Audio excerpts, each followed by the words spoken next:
Numerical analysis में numerical methods को देख रहे थे, उसमें हम लोगों ने देख लिया बाइसेक्शन मेथड, दूसरा न्यूटन रेफसन देख लिया और रेगुलर फाल्सी। अब देखते हैं रेगुलर फाल्सी में क्या है कि जैसे उस इक्वेशन जो गिवन इक्वेशन है जिसका हमें रूट निकालना है, तो लेट सपोज वो एक उसका कर्व हमारा ये कर्व बना। तो सबसे पहले हमें इनिशियल गेस करना होता है x0 और x1। उसके लिए हमें वही अपोजिट साइन का लॉजिक यूज करना होता है जो कि हमने बाइसेक्शन मेथड में देखा था। वही चीज़ हम लोगों ने न्यूटन रेफसन में भी यूज किया। तो सबसे पहले x0 और x1 निकालना होता है।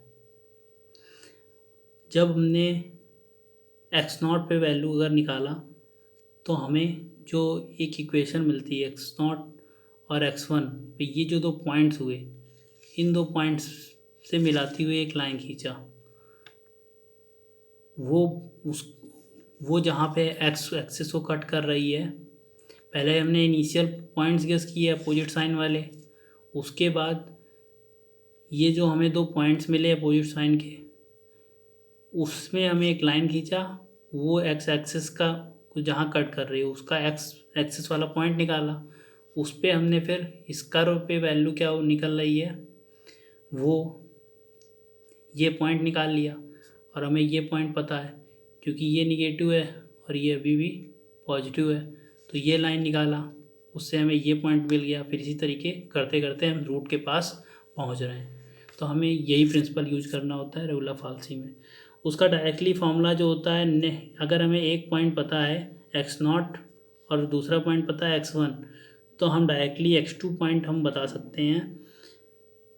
मतलब ऐसे दो पॉइंट पता है जिनके बीच में रूट लाई कर रहा है, तो वो न्यू पॉइंट होता है x2 is equal to x0 f(x1 minus x1 f(x0) divide by f(x1 minus f(x0)। Question देखते हैं। Solve the equation x e to the power x is equal to cos x by regular falsi method correct up to 4 decimal places. ठीक है, पहले हमें सबसे पहले x0 और x1 निकालना होगा। हम लोग स्टार्टिंग से ही क्या कर रहे हैं, 0 और 1 लेके चल रहे हैं। सबसे पहले तो 0 पे हमने निकाला, माइनस मिल रहा है, y की वैल्यू हम लोगों ने ये निकाल ली।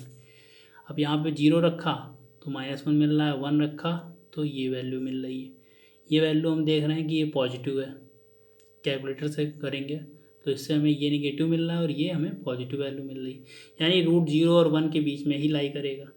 फिर उसको और पास में ले गए कि इन दोनों के बीच में कहीं लाई करेगा, तो लेट सपोज 0.5 पे देखा हम लोगों ने, 0+1/2 0.5 पे वैल्यू निगेटिव मिल रही है, यानी निगेटिव इस पे मिल रही है और 1 पे हमें पॉजिटिव मिल रही है, यानी कि 0.5 और 1 के बीच में ही लाई करेगा रूट, यानी 1 की ओर हमें थोड़ा बढ़ना होगा।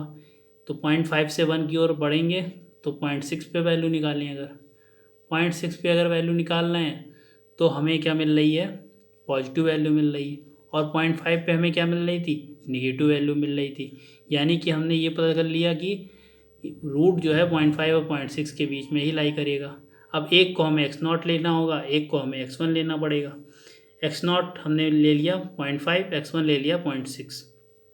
अब डायरेक्टली हमारा रेडीमेड फार्मूला जो नेक्स्ट अप्रॉक्सीमेट रूट जो है वो तैयार है, उसमें हमें वैल्यू रखनी होगी। x2 is equal to x0 f(x1 minus x1 f(x0) divide by f(x1 minus f(x0)। अगर ये डायरेक्टली रेडीमेड फार्मूला यूज नहीं करना है तो डायरेक्टली हम लोग क्या करेंगे, सबसे पहले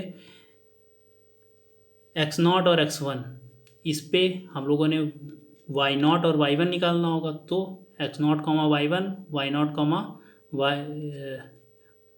y1 x1 y1, दो पॉइंट्स मिल गए। अब दो पॉइंट से जाने वाली लाइन खींचा, उस पर x कोऑर्डिनेट जहाँ पे वो x एक्सिस को कट कर रहा है वो पॉइंट निकाला, उसके करस्पॉन्डिंग हमने y वैल्यू निकाली। तो इस तरीके से हम लोग कर सकते हैं।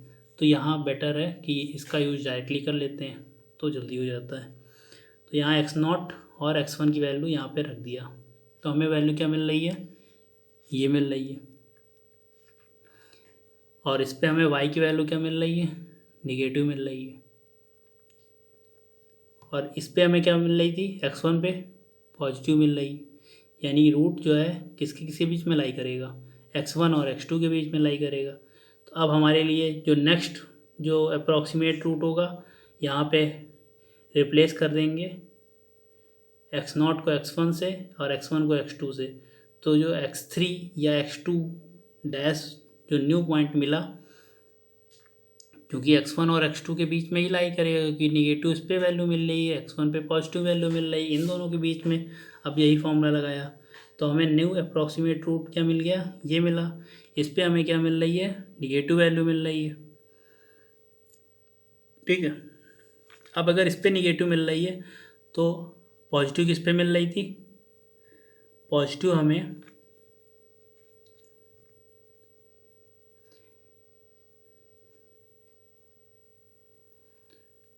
.6 पे मिल रही है। तो अब हमने क्या लिया, एक x2 ये वाला पॉइंट ले लिया और ये 0.6 वाला ले लिया, क्योंकि एक पे निगेटिव मिल रही है एक पे पॉजिटिव। तो इन दोनों के बीच में ये फॉर्मूला लगाया तो हमारे पास ये वैल्यू निकल के आई, और इस पर हमें निगेटिव मिल रही है वैल्यू। फिर हमने क्या किया, एक तो ये पॉइंट ले लिया और 0.6 वाला ले लिया पॉजिटिव वाला, और एक निगेटिव वाला पॉइंट। तो अब इन दोनों पे हमने यही फॉर्मूला लगाया तो हमें न्यू अप्रॉक्सीमेट रूट क्या मिल के आ गया, मतलब इन दोनों के बीच में फॉर्मूला लगाया तो नेक्स्ट अप्रॉक्सीमेट रूट जो हमारे पास आ गया वो हमारे पास ये आ गया। अब यहाँ पे हम देख रहे हैं कि जो 0.5177 पिछला रूट आया था 5 पॉइंट आगे, और नेक्स्ट रूट जो आ रहा है 0.5177, तो 4 डिजिट तक वैल्यू सेम है, यानी कि हमने correct up to 4 decimal points हमने वैल्यू रूट निकाल लिया है। तो एक्स वैल्यू क्या हो जाएगी, ये